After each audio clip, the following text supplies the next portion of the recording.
কখনো কখনো কিছু রাস্তা শুধু গন্তব্যে পৌঁছে দেয় না, কিছু রাস্তা আমাদের প্রকৃতির আরও একটু কাছে নিয়ে যায়। আজকের পথটা ঠিক তেমনি।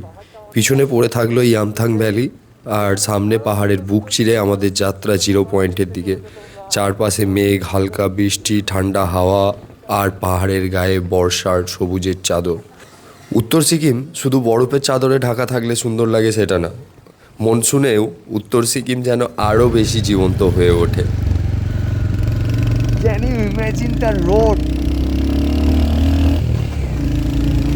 Hi.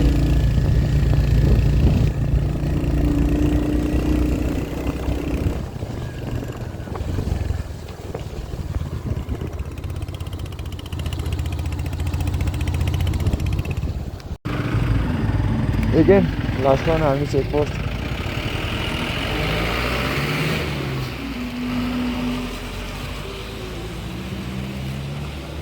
পেপারটা দাও, দিয়ে দিয়ে বেরিয়ে চলো।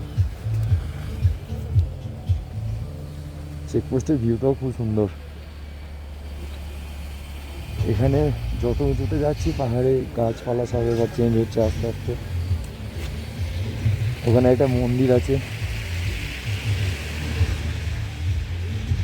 এটা 12,800 ফিট ওপরে আছি এখন আমরা।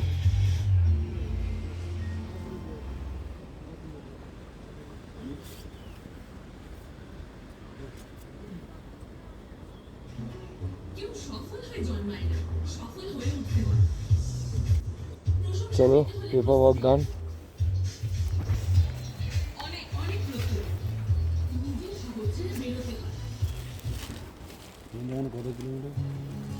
কিলোমিটার বেশি না, কম। আমরা এখান থেকে চেক করছি, বেরোচ্ছি। সামনে একটা খুব সুন্দর ব্রিজ আমার, আর খুব সুন্দর পাহাড়ের ভিউ।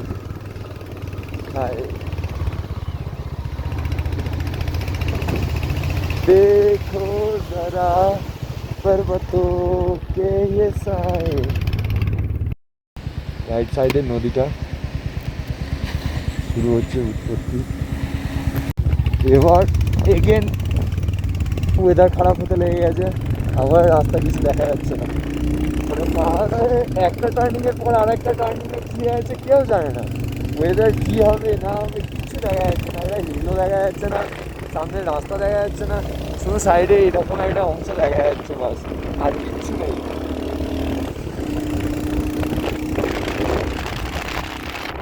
প্রেজেন্ট টাইমে আমরা 13,700 ফিট উপরে আছি। জিরোর আর বেশি দূরে নেই, 8 থেকে 9 কিলোমিটার দূরে আছি জিরো থেকে। নিচের অবস্থা দেখো। আর ব্লুমিং টাইম তো ফুলগুলো খুব সুন্দর লাগছে, বাট ওয়েদারটা ক্লিয়ার থাকলে ফুলগুলো আরও ভালো লাগতো। যে ফুলগুলোর জন্য ইয়ামথাং বা আমাদের এই হিল এরিয়াটা প্রসিদ্ধ অটাম টাইমে।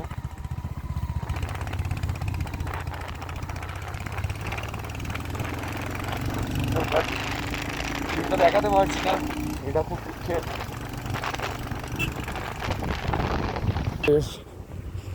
এই টাইমের যেটা ফেমাস থিং, এখানে বসন্তকালে বিভিন্ন ধরনের অ্যালপাইন ফলোয়ার্স পাহাড়কে রঙিন করে তোলে, আর বিশেষ করে রোডোডেনড্রন এর জন্য এই অঞ্চল বিখ্যাত। তবে বর্ষার সময় ফুলের পিক সিজন না থাকলেও পাহাড়ে ঘাস, ছোট ছোট বনফুল আর বৃষ্টি ভেজা প্রকৃতি একটা অন্যরকম সৌন্দর্য তৈরি করে। প্রকৃতির সৌন্দর্য সবসময় রঙিন হতে হয় না, কখনো কখনো একটা ভেজা পাহাড়, একটা মেঘে ঢাকা রাস্তা আর বাতাসে ভেসে আসা মাটির গন্ধই যথেষ্ট থাকে। ইয়ামথাং পার করে এই ভিউটা, এটা ফগি ওয়েদার বলে ক্লাইমেটটা ভালো না বলে বোঝা যাচ্ছে না এত সুন্দর। আরও ভালো বোঝা যাবে যখন আর একটু ক্লিয়ার হবে ওয়েদারটা। খুবই সুন্দর, ছোট্ট ছোট ফুল, বিভিন্ন রকম ফুল আছে।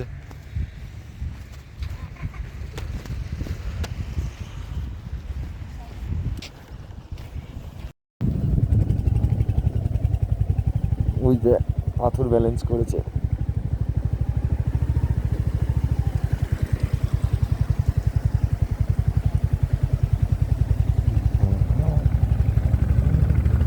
এখন একটু ওয়েদারটা ক্লিয়ার হয়েছে, দেখতে পাচ্ছ পাহাড়ের ফুলগুলো।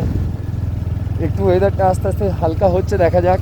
পাহাড়ি ফুলগুলো দেখো কত সুন্দর লাগছে, ফুলে ঢাকা আছে, জান্নাতের থেকে কিছু কম না। আর বেশি পাঁয়তারা মারলে জাহান্নাম এখানে।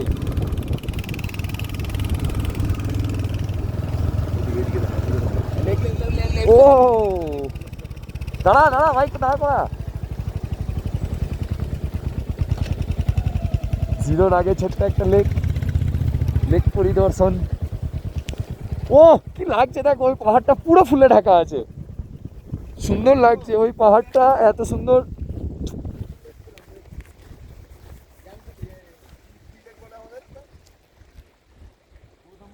না না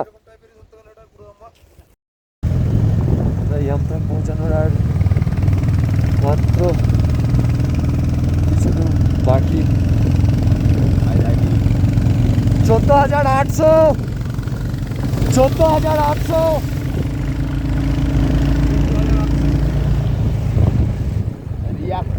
Yak.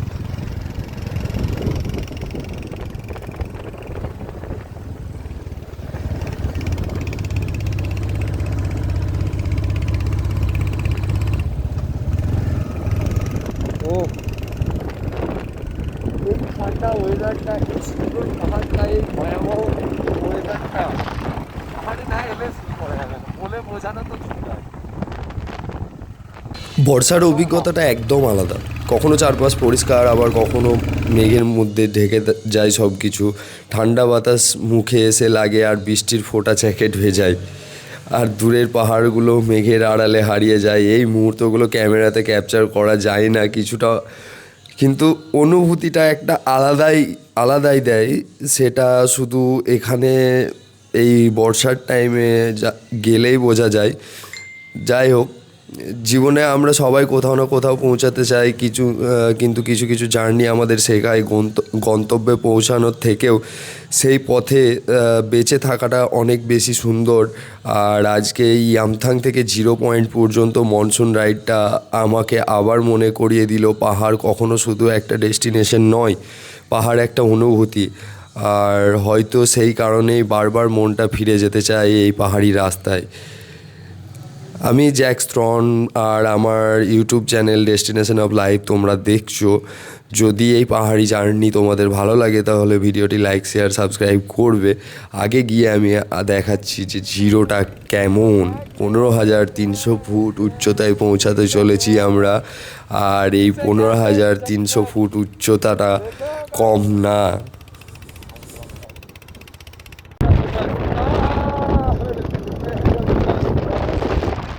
ভাবিনি এত তাড়াতাড়ি আবার জিরোটা এরকম একটা ওয়েদারে চলে আসবো। ফাইনালি জিরোর খুব কাছাকাছি চলে এসেছি আমরা, আর বেশি দূর নেই। হিলটা দেখতে পাচ্ছ, খুবই সুন্দর। ভিউটা দেখো শুধু ভাই, ভিউটা দেখা যাচ্ছে। যেহেতু ওয়েদারটা খারাপ, তো ওয়েদারের জন্য হয়তো ভালো ভিউ আসবে না। এই সিনটা দেখো, খুবই সুন্দর। ও জিরো ঢোকার আগে ইয়াকগুলো দেখো কত সুন্দর চড়ে বেড়াচ্ছে এখানে নিজের মতো। অনেকগুলো ইয়াক চড়ছে এখানটায়, বাপরে হেভি সুন্দর। রাইট সাইডে ওই নদীটা আমাদের বয়ে যাচ্ছে।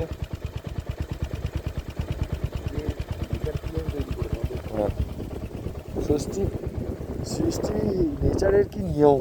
ইয়াকগুলো শুধু বড় বড় লোমই হয়, এরা এখানে সার্ভাইভ করছে এত ঠান্ডার মধ্যে, চিন্তার বিষয়।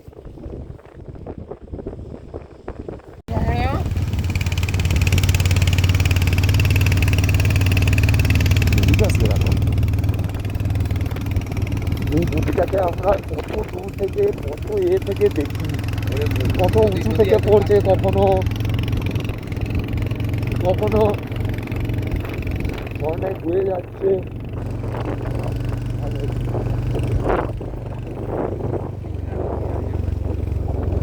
ফাইনালি पहुंच गए जीरो। आई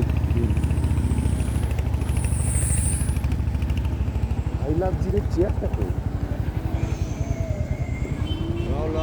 राहुल भाई पहुंच गए भाई फाइनली জিরো পৌঁছে গেছি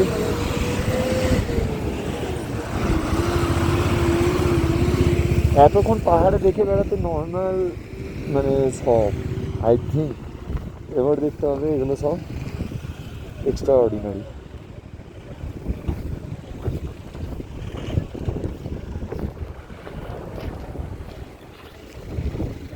ওহো এনফিল এনফিল ভাই এনফিল এনফিল মাস্ট এই ওয়েদারে জিরো দেখা যাচ্ছে না তাই এটা ওই যে ব্রিজটা আমরা ফটোতে দেখি ওই ব্রিজটা আই লাভ জিরো পয়েন্ট ওখানে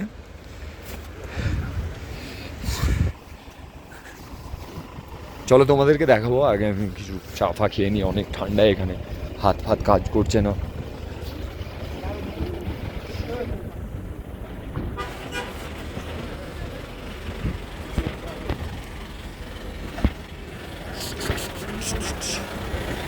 কোথায় ঢুকলো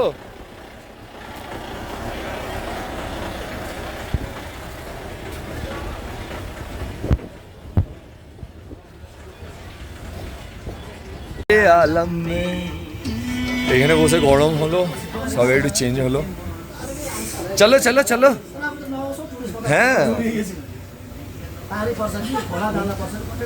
हाय अभी जिंदा हूँ तो जी लेने दो भरी बरसात में भी पी लेने दो জিরো পয়েন্টের অ্যাকচুয়াল নাম কি কেউ জানো? ইউমি সামডং। এবার ইম্যাজিন করো এই জিরো পয়েন্টটা 15,300 ফুট উচ্চতায় অবস্থিত। ও ভাই সাহাব, এটা উইন্টার টাইমে পুরো বরফে ঢাকা থাকে চারপাশটা।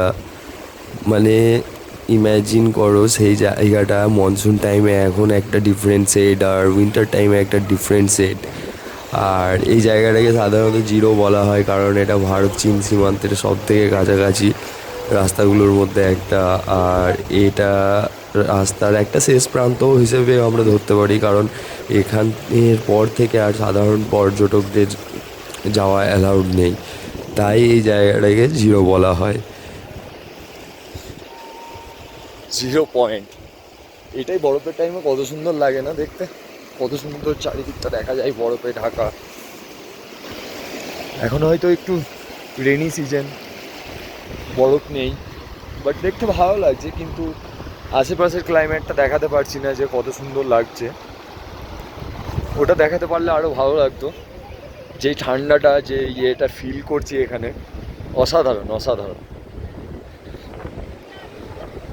হাত ফাত হাওয়ায়, ঠান্ডা হাওয়ায় মনে হচ্ছে কেটে যাচ্ছে। যাই হোক, খুব ভালো লাগছে।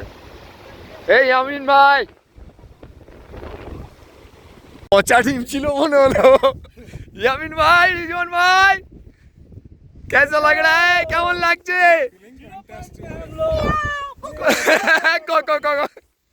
जीरो पे है, अभी चाइना की तरफ जा रहे हैं, बताओ। गोली मार देगा रे।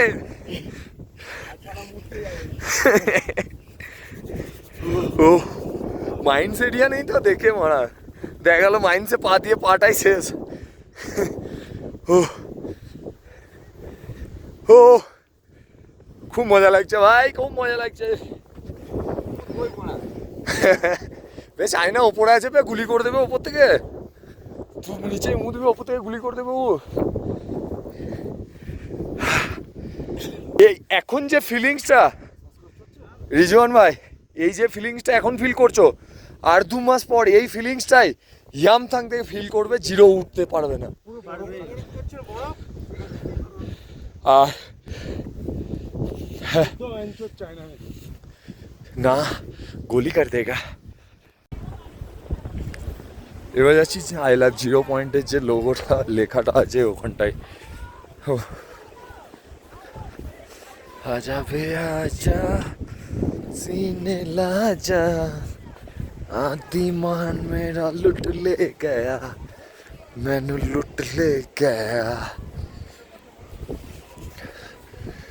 I love 0 point. এটা বরফের সিনটা চরমই থাকে, চরমই থাকে। এখন ওয়েদারটা সেরকম নেই, তাই আদারওয়াইজ বরফ পড়ে থাকলে এই জায়গাটা জান্নাতের থেকে কম কিছু না।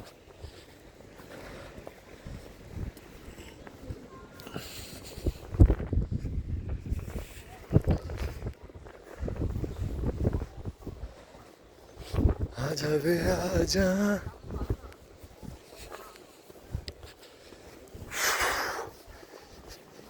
সিনে লাগা।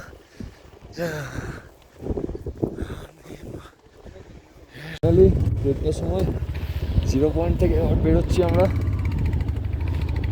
গ্যাংটকের উদ্দেশ্যে।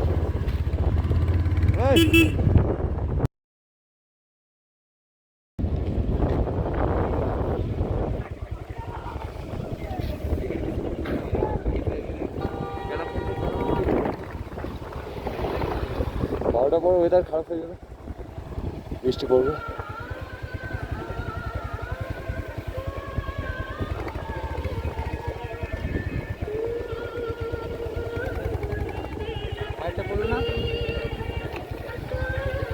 ঠান্ডা লাগবে রে ভাই, পায়েরটা না পড়লে হাওয়াতে।